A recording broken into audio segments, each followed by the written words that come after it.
Hace un minuto, el príncipe William pronunció 7 palabras que terminaron una década de guerra real.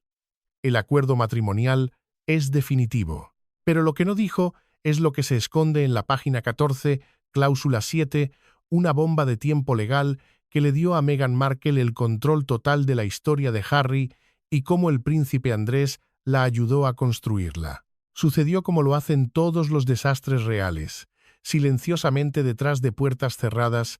En la mañana del 17 de febrero de 2026, el Palacio de Buckingham se erigía contra un cielo gris y helado, un monolito de piedra y secreto. El aire era denso, pero no de celebración. Era frío, controlado, calculado. Dentro, el príncipe William, flanqueado por la estoica princesa Ana y la siempre vigilante duquesa Sofía, se paró frente a las cámaras. Su rostro, una máscara de deber soberano, no traicionaba la década de guerra familiar que lo había llevado a este preciso momento. Entonces, con una claridad que cortaba el silencio inquieto de la sala, pronunció las palabras que detuvieron al mundo. El acuerdo matrimonial del 15 de febrero entre el príncipe Harry y Meghan Markle ahora es oficial.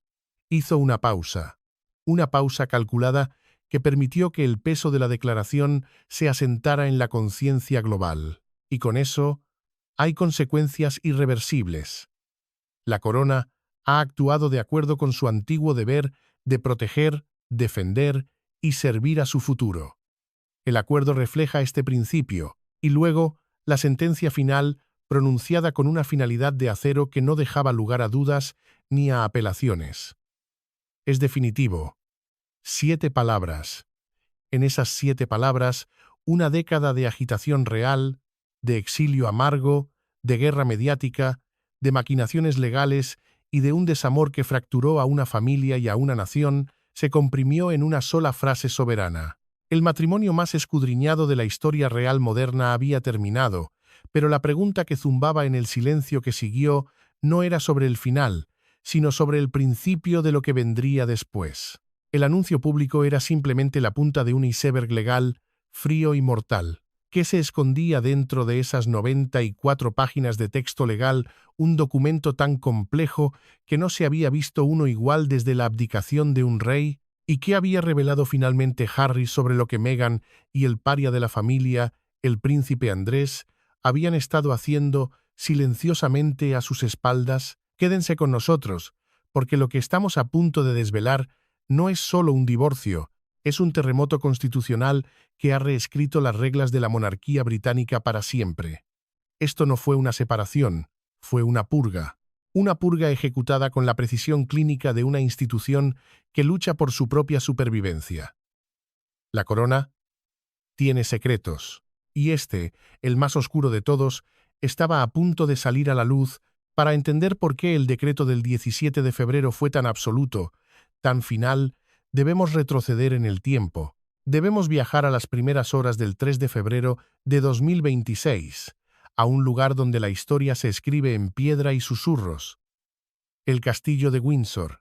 Envuelto en la niebla helada antes del amanecer, el castillo no era un hogar, sino una fortaleza preparándose para la guerra. La mayor parte de Gran Bretaña aún dormía, ignorante de la tormenta que se cernía sobre la casa de Windsor. Fue entonces cuando la princesa Ana, metódica, inflexible y siempre varios movimientos por delante de sus adversarios, entró en una sesión de emergencia con el rey Carlos y el príncipe William. No llevaba un saludo, sino un arma, un sobre Manila que los informantes desde entonces han llamado el archivo de retirada Marl.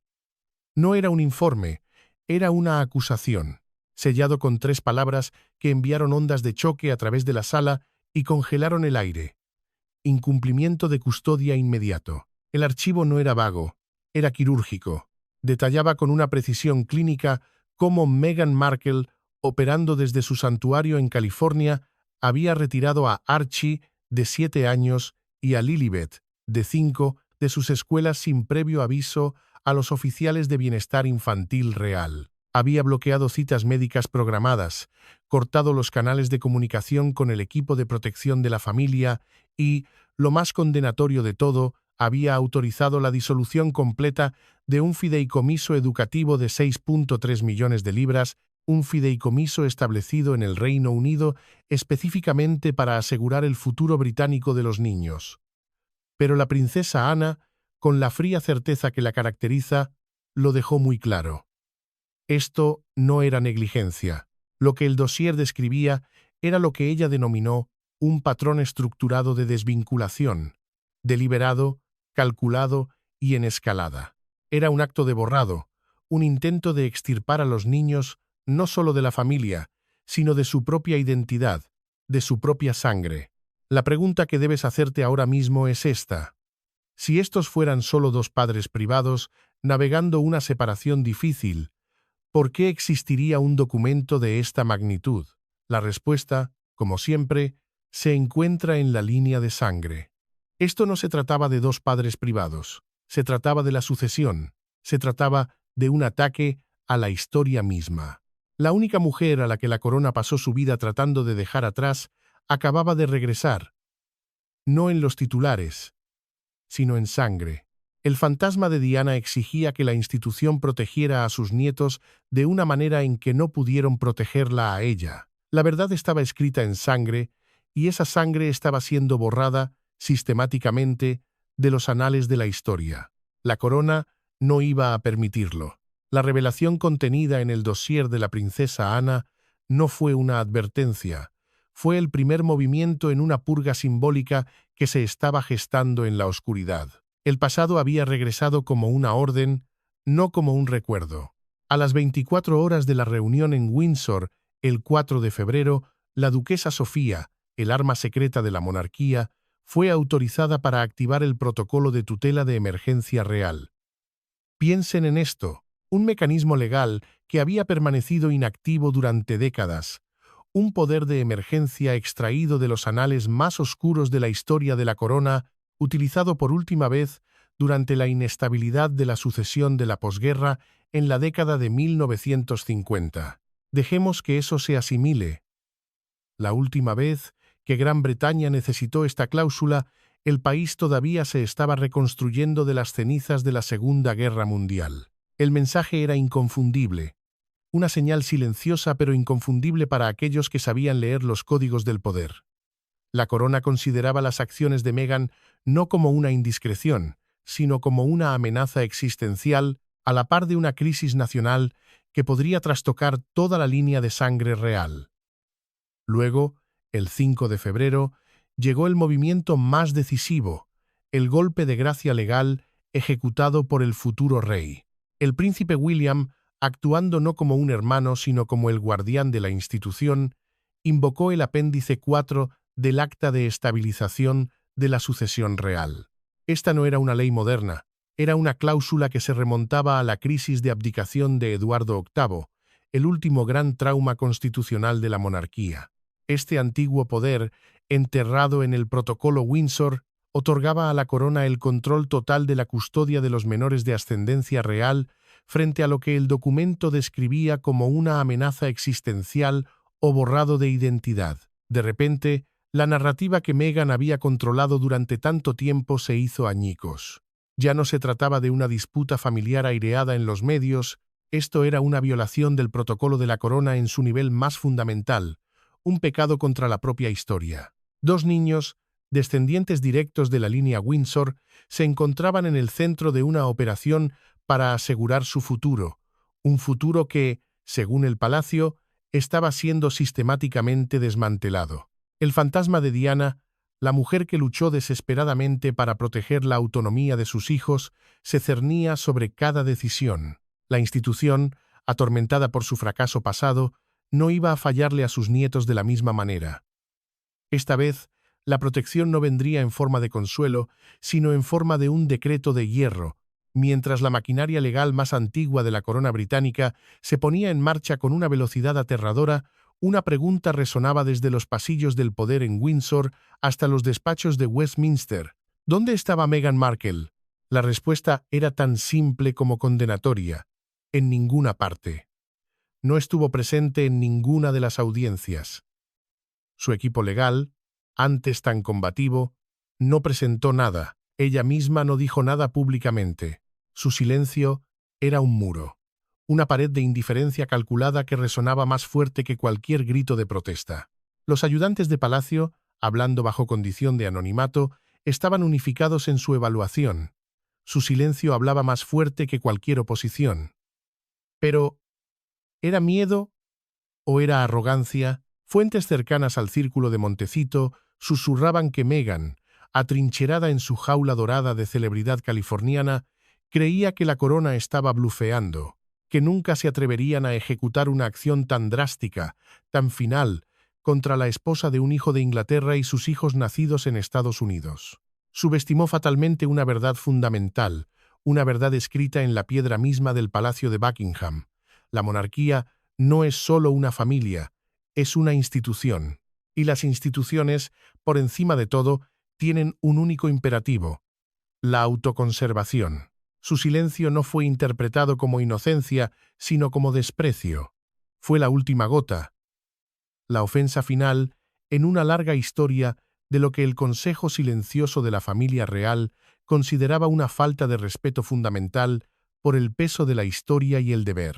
Creía que podía librar una guerra de relaciones públicas sin entender que la corona, herida pero no vencida, estaba librando una guerra de precedentes legales. Mientras ella componía su narrativa bajo el sol de California, rodeada de asesores de marca y gurús del bienestar, el palacio estaba desenterrando estatutos de siglos de antigüedad, afilando las mismas herramientas legales que habían asegurado la línea de sucesión a través de guerras, plagas y abdicaciones.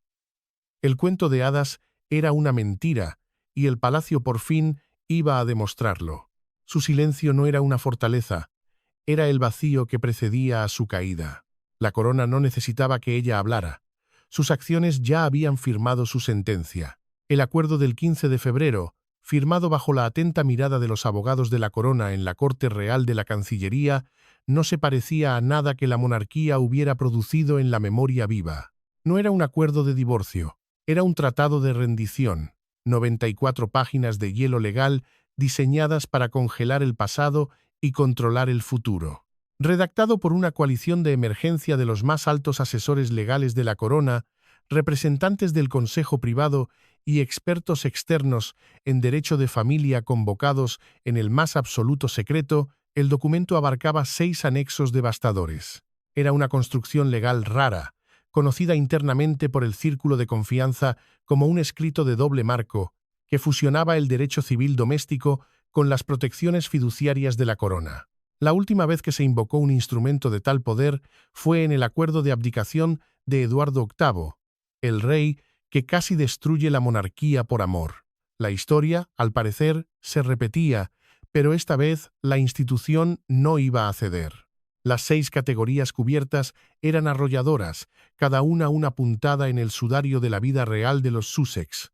Primero, la división de activos conjuntos, una disección forense de todo, desde la hipotecada propiedad de Montecito hasta las tenencias en Norfolk, desmantelando su imperio financiero pieza por pieza. Segundo, y más importante, la custodia y el bienestar infantil, una cláusula de hierro que otorgaba a la corona la tutela legal permanente de Archie y Lilibet, arrancándolos del control de su madre. Tercero, el apoyo financiero, redefiniendo no lo que la corona daría, sino lo que los Sussex debían. Cuarto, la propiedad personal, trazando una línea inquebrantable entre las reliquias de la corona y las baratijas de Hollywood. Quinto, el acceso residencial, sellando para siempre las puertas de todas las residencias reales. Y finalmente, las cláusulas de conducta pública y confidencialidad, incluyendo acuerdos de no denigración y prohibiciones de compromiso con los medios con penas financieras tan severas que equivalían a un voto de silencio perpetuo. Cada línea, cada palabra, estaba diseñada para hacer una cosa: construir un cortafuegos legal y narrativo impenetrable alrededor de la institución. No fue una purga legal, fue una simbólica, y para la monarquía, el simbolismo siempre lo ha significado todo. Era un acto de preservación, uno que la monarquía, perseguida por la memoria de Diana, tenía demasiado miedo de hacer hasta ahora. Era la reafirmación del poder, no por la fuerza, sino por la historia. Enterrada dentro de esas 94 páginas de hielo legal, había una cláusula que el palacio no había anticipado que se convertiría en la pieza central de la cobertura mediática mundial, una cláusula que reveló la verdadera naturaleza de la ambición de Meghan, una ambición tan vasta que buscaba monetizar no solo su historia, sino la identidad misma de sus hijos. La cláusula 14C, titulada Explotación de medios y licencia de identidad, esta cláusula, redactada por los abogados más feroces de la corona, prohibía a cualquiera de las partes usar la semejanza, el nombre, la voz o las representaciones visuales de Archie o Lilibet en cualquier transmisión monetizada, mercancía o propiedad intelectual. Esto incluía dramatizaciones, animaciones, productos de audio y, de manera crucial, las emergentes y peligrosas semejanzas de inteligencia artificial sin una autorización por escrito de la recién formada Oficina de Protecciones Reales. La cláusula era irreversible, global y estaba diseñada para ser un escudo impenetrable. ¿Y qué hizo Meghan cuando se enfrentó a esta protección de sentido común para sus propios hijos? Se negó a firmarla. Su objeción, según fuentes dentro de su círculo legal que hablaron con periodistas de investigación, no era porque estuviera en desacuerdo con proteger a sus hijos en principio.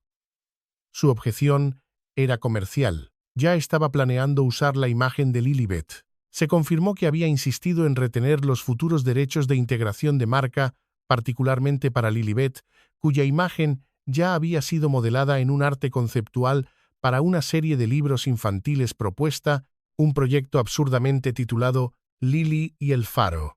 Dama Elena de la Torre, la formidable expresidenta de Derecho de Familia de la Corona, lo dijo sin rodeos en una sesión informativa privada. La cláusula 14C no se trataba de la prevención de ganancias, se trataba de protección psicológica.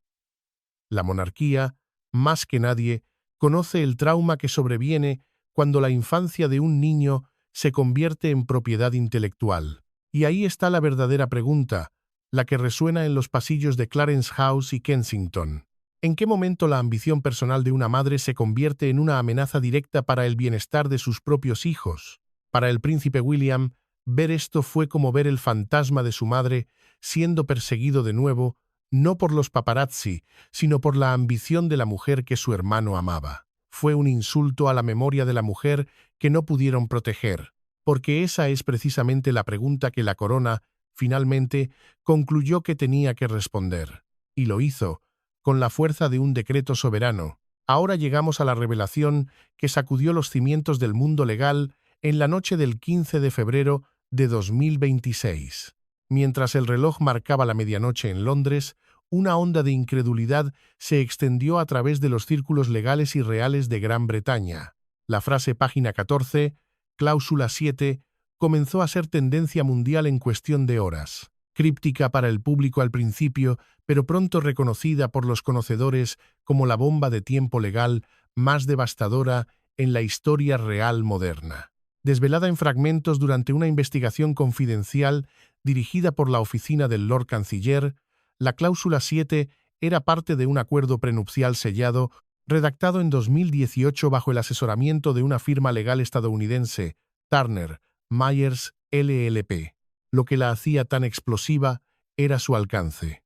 La cláusula 7, oculta a la familia real en su momento, otorgaba a Meghan los derechos de propiedad intelectual exclusivos sobre la semejanza del príncipe Harry, su voz, el material inédito de sus memorias y todos los derivados narrativos que involucraran su vida conjunta desde 2016 en adelante, incluyendo de manera crítica la partida de los Sussex de los deberes reales en 2020.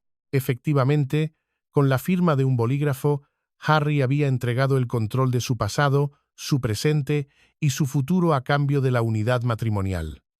Pensemos en lo que eso significa en la práctica. Cada entrevista que Harry concedió, cada pasaje de sus memorias que escribió, cada documental en el que apareció su rostro, cada episodio de podcast que llevaba su voz, cada especial de Netflix donde se sentó frente a una cámara y habló de su vida, todo había sido canalizado a través de un único guardián, la autoridad de Meghan. Lo que había parecido ser una marca conjunta de los Sussex, esa narrativa de pareja cálida y progresista contra el mundo, era, según los analistas legales que desmenuzaron el documento filtrado, algo mucho más calculado.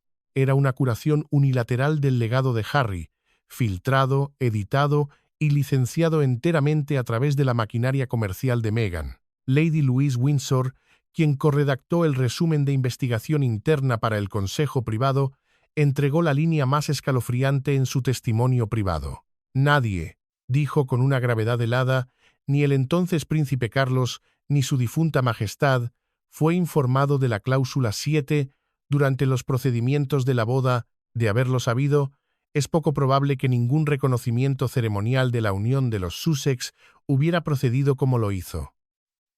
No fue un contrato matrimonial, fue una adquisición, una traición premeditada y firmada con tinta legal. Y aquí es donde la traición se convierte en conspiración.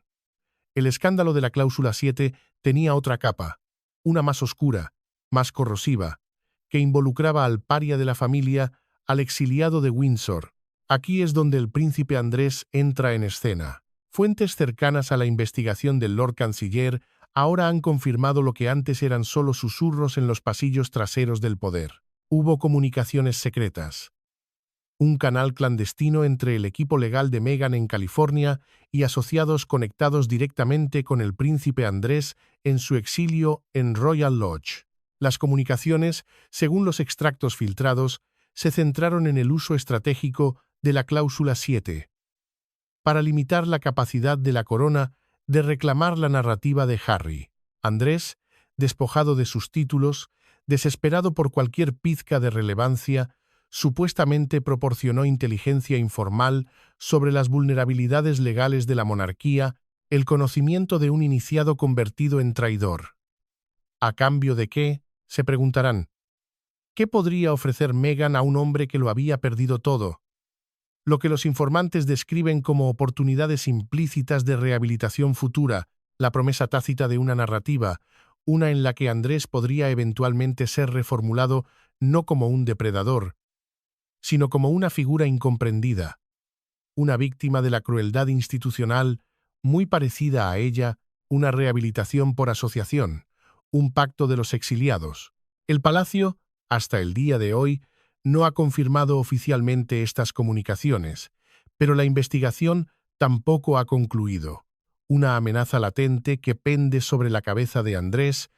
Piensen en la enormidad de esto. No fue solo una traición conyugal, se convirtió en una conspiración contra la corona.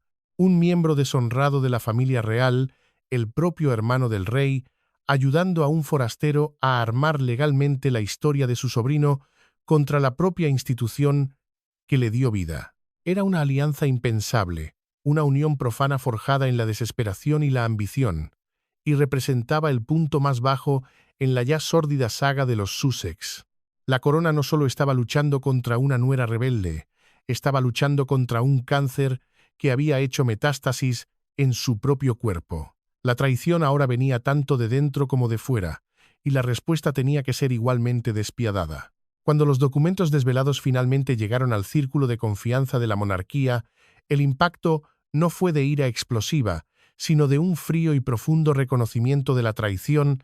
La reacción del príncipe William, al leer finalmente la cláusula 7 en su totalidad y los detalles de la implicación de su tío, fue descrita por una fuente cercana al Palacio de Kensington en una sola frase devastadora: no fue solo traición, fue una traición premeditada y firmada con tinta legal. Para William, el heredero, esto trascendía la disputa familiar.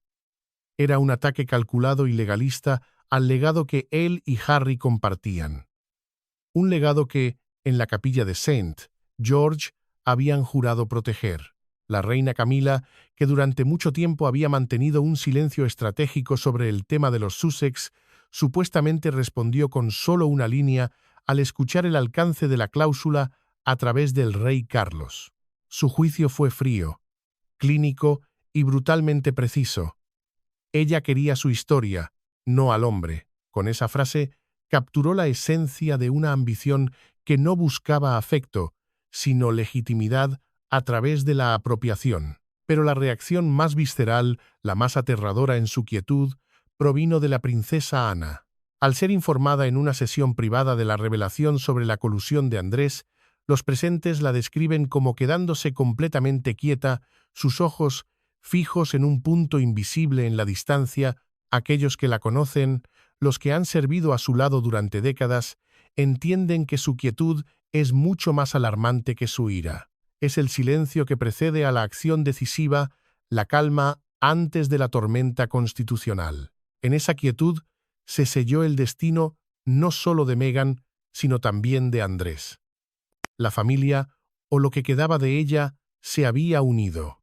No por afecto, sino por la necesidad instintiva de contener una amenaza que ahora venía tanto de dentro como de fuera. La línea de batalla había sido trazada, no en las páginas de los tabloides, sino en los pasillos silenciosos y despiadados del poder real. La purga simbólica estaba a punto de comenzar. Para el 16 de febrero de 2026, mientras los abogados de la corona preparaban el golpe final, ya no había lugar para ocultar la verdad financiera. La fachada de éxito y victimismo cuidadosamente construida en Montecito se estaba desmoronando. Durante meses, Harry y Meghan habían oscurecido su posición financiera en rápido deterioro detrás de apariciones pulidas en redes sociales y una cortina de humo de extensiones de marca y anuncios vacíos. Pero cuando los documentos certificados, presentados en el condado de Santa Bárbara y filtrados a la prensa, confirmaron que la propiedad de Montecito estaba peligrosamente cerca de la ejecución hipotecaria, la narrativa colapsó por completo. En el centro de esta espiral descendente había un préstamo puente de $9.4 millones, garantizado contra la propiedad a mediados de 2025. El préstamo, según los investigadores del Palacio, se había estructurado a través de una entidad holding con sede en Delaware, una que más tarde se reveló que tenía vínculos con un sindicato de medios de Dubái ya desaparecido. Sus términos eran punitivos. Una asombrosa tasa de interés del 14,25%, una ventana de vencimiento de solo 9 meses y, según un memorando filtrado de un banquero, cero flexibilidad de refinanciación si los pagos no cumplían con su fecha límite del 31 de enero.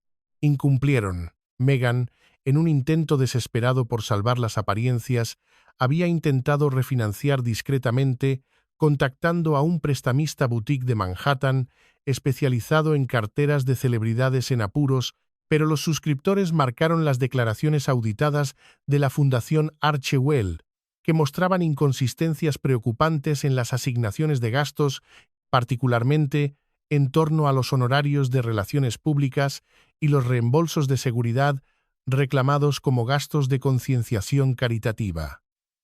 El acuerdo se derrumbó en 72 horas, pero la devastación financiera no se detuvo en la casa. Archie y Lilibet habían sido retirados silenciosamente de su prestigiosa escuela privada de Brentwood.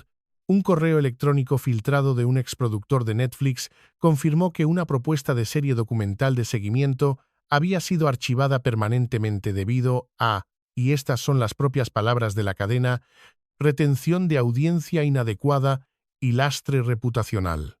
Una cartera de 5 proyectos, que alguna vez valió más de $40 millones, se había evaporado. El propio acuerdo agravó el golpe. Anulaba todos los subsidios de buena fe emitidos desde 2020, reclasificando los gastos de seguridad y las renovaciones de propiedades, incluida la notoria remodelación de Frogmore Cottage, como fondos institucionales malversados, sujetos a un reembolso inmediato. El imperio de Montecito no era un santuario. Era una casa de paja construida sobre deudas y sueños rotos, y la corona estaba a punto de soplar. Ahora llegamos al momento que, para muchos observadores, cruzó una línea del drama legal a algo mucho más profundo, mucho más doloroso y, en última instancia, mucho más final.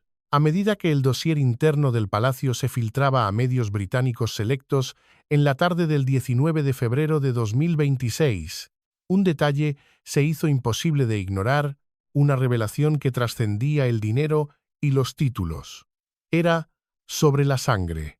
la cláusula titulada Jurisdicción de Custodia Contingente Archie y Lilibet. Esta sección no solo confirmaba que la corona asumiría la custodia legal total, sino que también revelaba inconsistencias condenatorias en la documentación de nacimiento de los niños, las autorizaciones de viaje y las verificaciones biométricas que la familia real exige para todos en la línea de sucesión. Los observadores reales y los analistas legales lo declararon un umbral histórico, la primera vez en la historia moderna que la monarquía se había movido para rechazar públicamente el reconocimiento hereditario de dos niños nacidos de un hijo real. Fue un acto de excomunión dinástica. En cuestión de horas, la oficina del Lord Chambelán, actuando bajo la autoridad directa del rey, emitió un anexo a la orden de derogación, confirmando que Archibald Harrison y Lilibet Diana ya no estarán asociados con ningún privilegio, protección o referencia ceremonial perteneciente a la corona británica. El lenguaje era severo, una separación permanente de los registros dinásticos justificada por motivos de consideraciones éticas, legales y de interés nacional. A las 11:59 p.m. del 20 de febrero, la página oficial de genealogía de Royal UK, el libro de contabilidad digital de la línea de sangre Windsor, fue actualizada. Los nombres de Archie Harrison y Lilibet Diana se habían ido, borrados, reemplazados por una única nota a pie de página fría y clínica. Nombres anteriormente listados bajo designaciones de Sussex, eliminados por decreto soberano según el protocolo ER 246-S, jurisdicción P12.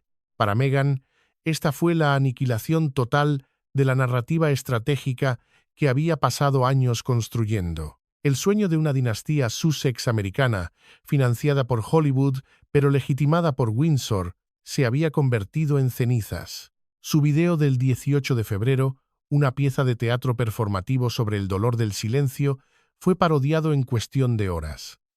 El hashtag #NotRoyals comenzó a ser tendencia en toda Europa y América del Norte. La monarquía siempre ha sabido cómo enterrar historias, pero, ¿y si, esta vez, borraran a las personas? Y sin embargo, a través de todo el ruido de los decretos y la caída de las marcas, la princesa Catalina se movió con un propósito silencioso y devastador. Mientras el drama legal se desarrollaba en los tribunales y en los titulares, ella libraba una guerra diferente, una guerra de simbolismo y óptica. El 20 de febrero, en lo que parecía ser una visita rutinaria y programada a un centro pediátrico en el oeste de Londres, Catalina apareció vistiendo un abrigo azul marino apagado, pero en su solapa había un detalle que no era para el público, sino para el palacio, un diminuto broche de oro rosa en forma de escudo. Los analistas reales, aquellos que entienden el lenguaje de las joyas y los gestos, lo identificaron en una hora.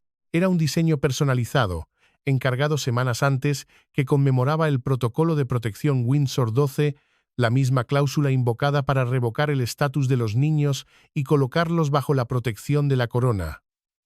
No fue un accidente. Fue una declaración de poder, una señal silenciosa.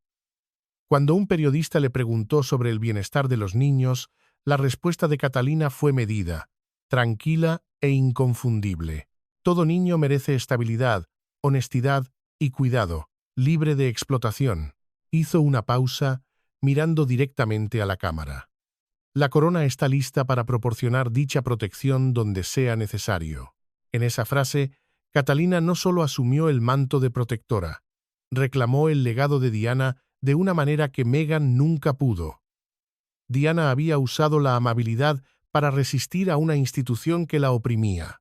Catalina estaba usando la amabilidad para liderar una institución que ahora estaba bajo su influencia.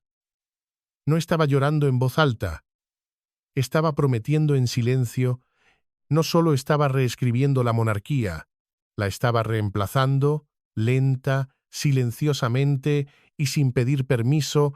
La fotografía que los medios británicos publicaron de Catalina saliendo de la capilla de San Jorge con Lilibet y su propia hija, Charlotte, el 10 de febrero, de la mano, sin leyenda, se convirtió en el símbolo de este cambio sísmico. Fue el momento, susurraban los conocedores, en que la dignidad eclipsó la disfunción.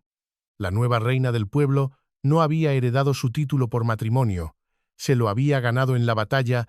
Aquí es donde la historia da el giro que nadie, ni los observadores reales, ni los analistas legales, ni el propio palacio, había anticipado por completo. Cuando el equipo legal de Harry, en un último y desesperado intento, presentó su petición de emergencia en el Tribunal Superior de California para lo que denominaron alivio declaratorio de la reclamación narrativa personal, un intento de anular la cláusula 7, la respuesta del juez fue tan condenatoria como decisiva. Su cliente firmó varias veces, dictaminó el tribunal y se benefició del acuerdo hasta que ya no le convino. Sin salidas legales, acorralado y finalmente solo, Harry comenzó a hablar. No a la prensa, no a través de una declaración pulida, sino en comunicaciones privadas y fragmentadas, pedazos de las cuales fueron compartidos más tarde con periodistas de investigación bajo estrictas condiciones de anonimato. Lo que Harry reveló fue esto. Confesó que no había entendido completamente el alcance de la cláusula 7 cuando la firmó en la víspera de su boda en 2018. Estaba, en palabras de un alto ayudante real que conocía la situación, cegado por el amor y todavía de luto profundo por su madre. Firmó, según el mismo ayudante, lo mismo por lo que Diana murió luchando para proteger: la autonomía de sus hijos y su propia historia. Pero más allá de la cláusula 7, Harry reveló algo mucho más corrosivo, mucho más insidioso sobre la naturaleza de la vida que había construido en California. La infraestructura comercial de Archewell, los acuerdos de contenido de marca, los especiales de Netflix, los podcasts de Spotify, todo había sido construido de una manera que lo desplazaba sistemáticamente de su propia historia. Estaba presente en cada fotograma, pero ausente en cada decisión. Un testaferro en su propia biografía, un príncipe reducido a propiedad intelectual. Y detrás de esa infraestructura, Harry reveló finalmente la verdad sobre el pacto de los exiliados. Las comunicaciones y el consejo que habían dado forma a esta estrategia provenían, en parte, de asociados conectados directamente con el príncipe Andrés. El tío deshonrado, habiendo sido despojado de su propio papel público y desesperado por retener cualquier relevancia dentro de cualquier ecosistema adyacente a la realeza, había proporcionado, según los informes, una guía estratégica informal al equipo de Meghan sobre cómo neutralizar el alcance legal de la corona. Lo que Andrés supuestamente ofreció fue inteligencia. Lo que Meghan supuestamente ofreció a cambio fue la promesa tácita de una narrativa rehabilitadora. El círculo de traición, premeditado y firmado, estaba finalmente completo y confesado por el propio príncipe roto. El momento final, la firma del acuerdo el 15 de febrero, es descrito por quienes lo presenciaron no como un procedimiento legal, sino como una de las escenas más desgarradoras de la historia real reciente. La sala, en una ubicación no revelada en Londres, estaba desprovista de cualquier calidez. El aire era pesado, no con ira, sino con una profunda y trágica finalidad. Harry, que había llegado solo, fue descrito por los presentes como entumecido, hueco, pero completamente cooperativo. Un príncipe reducido a un signatario de su propia abdicación. Mientras revisaba las 94 páginas, su rostro era una máscara impasible, pero cuando llegó al párrafo que confirmaba que ya no sería el principal responsable de la toma de decisiones sobre la educación, la salud o la ubicación de sus hijos, el párrafo que efectivamente le quitaba la paternidad, los testigos informan que Harry hizo una pausa. La pluma se cernió sobre el papel durante un largo y tenso momento. La sala contuvo la respiración. Luego, según los informes, murmuró 4 palabras, apenas audibles, pero que lo definieron todo, que lo sacrificaron todo. Si esto los salva, hizo una pausa, como si las palabras le quemaran la garganta, y luego susurró el final de la frase. Una promesa a un fantasma. Desapareceré yo mismo. Esas 4 palabras. Esa es la frase que lo define todo. No las maniobras legales de Meghan, ni el colapso financiero, ni las revelaciones de la cláusula 7, ni la traición de Andrés. Esas 4 palabras de un padre, sentado en una mesa legal estéril, en un país que había dejado atrás, rubricando su derecho a determinar dónde van sus hijos a la escuela. En ese momento, Harry, el príncipe exiliado, se convirtió en algo más, en algo que su madre habría reconocido. Se convirtió en un padre haciendo un sacrificio impensable, uno que resonaba con el mismo amor protector que había definido la trágica vida de Diana. Fue su acto final de deber, no a la corona, a la que había renunciado, sino a la sangre, la única lealtad que le quedaba. Y en el silencio que siguió a su firma, aquellos en la sala sintieron el eco de una promesa hecha décadas antes por una princesa que juró que sus hijos nunca estarían solos. Harry, al final, cumplió esa promesa. El cortafuegos de Windsor resistió.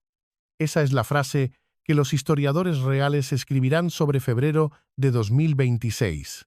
No que Meghan perdió, no que Harry se rindió, sino que una institución de más de 1000 años miró a la operación de marca personal más sofisticada de la historia moderna, una armada con abogados estadounidenses, conexiones de Hollywood y una cláusula prenupcial que convirtió a un príncipe en propiedad intelectual licenciada, y dijo: «Aquí no, no con estos niños, no bajo nuestra guardia». La princesa Ana, cuya implacabilidad y devoción al deber impulsaron cada momento crucial de esta saga, ofreció a sus colegas una evaluación final privada que, por supuesto, fue filtrada anónimamente y desde entonces se ha convertido en el epitafio definitorio de todo este asunto. «No pedimos esta batalla», se dice que dijo, «pero una vez que amenazó a los niños, se convirtió en nuestra responsabilidad ganarla.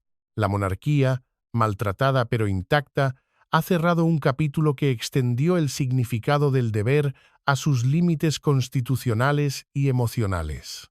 Meghan Markle, una vez aclamada como un soplo de aire fresco, una actriz birracial estadounidense que refrescaría una institución centenaria, ahora se encuentra sola en medio de las ruinas de su marca, su narrativa y sus sueños adyacentes a la corona. Harry se encuentra en un lugar más complicado, un purgatorio emocional, no exactamente en el exilio, no exactamente de regreso, no exactamente redimido. Es el hombre que murmuró 4 palabras en una mesa de firmas en febrero de 2026, eligiendo la estabilidad de sus hijos sobre su propio orgullo. Si ese sacrificio es alguna vez reconocido por su familia, por la historia o por el público, sigue siendo la única pregunta que este acuerdo, con todas sus 94 páginas, no puede responder. La monarquía ha sido protegida, pero su paz ha sido rota, y en el silencio que sigue, una verdad persiste. No todas las heridas están destinadas a sanar, y en algún lugar de California, una mujer que una vez le dijo al mundo que había renunciado a todo por un cuento de hadas, ahora está recalculando exactamente cuánto valen los cuentos de hadas cuando el castillo se niega a caer.